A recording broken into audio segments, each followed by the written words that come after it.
gudoomiye ku-xigeenka gobolka Daadmadheer iyo duqa degmada Oodweyne ayaa maanta si wada jir ah u dhagax dhigay isbitaal cusub oo laga hirgelinayo tuulada Dabagoroyaal oo ka tirsan deegaanka gobolka Daadmadheer. Goobtan ay sida wada jirka u dhagax dhigayeen gudoomiye ku-xigeenka iyo duqa degmada ayaa waxa goobjoog ka ah xubno ka tirsan xildhibaanada golaha deegaanka degmada Oodweyne iyo qaar ka mid ah dadweynihii ku dhaqnaa tuulada Dabagoroyaal. waxaana ugu horeynba goobtan la dhagax dhigay ka hadlay xubno ka tirsan xildhibaanada golaha deegaanka degmada Oodweyne iyo xubno matalayay dadka deegaanka oo ah tuulada Dabagoroyaal. waxaana hadaladoodii ka mid ahaa ilaahay waa mirtii gobolka iyo degmadaba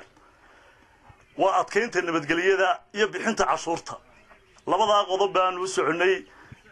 in wax ku kala socon maayaan taa waxaan ugu dheeraanaynaa waa laf dhabartii arrimaheena iyo ijtimaaciga oo dhan ku hagaagayay waxaan intaa u dhaafayaa magaalada waxa ka jirta walaalayaal xilligii roobaadka laga yaabay in dawladdu waxa ay ku joogtaa ee ay ku dhaqan tahay ee ay wax ku qabataa wax weeyaan cashuurta ka soo baxda dhulka iyo xoolaha haddii aanay intaasi jirin wax alla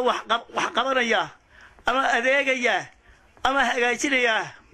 waxa iyaguna goobtaasi hadal ka soo jeediyay gudoomiye ku-xigeenka gobolka Daadmadheer iyo duqa degmada Oodweyne kuwaas oo ku dheeraaday ahmiyadda uu caafimaadku bulshada u leeyahay sida baahida ugu qaban tuulada Dabagoroyaal ee caafimaadka mas'uuliyiinta heer gobol heer degmo runtii si aan u dhageysano mujtamaca kala gedisan ee deegaanada ku nool waxa xusid mudan in xildhibaanada golaha deegaanka runtii aad ugu nuuxnuuxsadeen وحلبانadii runtii shacabka guud ahaan gobolka Daadmadheer soo doortay loona xil saaray inay fuliyaan una shaqeeyaan deegaanka guud ee gobolka Daadmadheer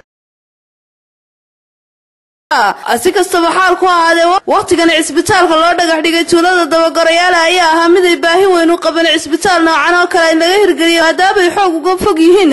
magaalo madaxda gobolka Daadmadheer ee Oodweyne. وبرواقادن محمد شبكة عالمية Daadmadheer News magaalada Oodweyne.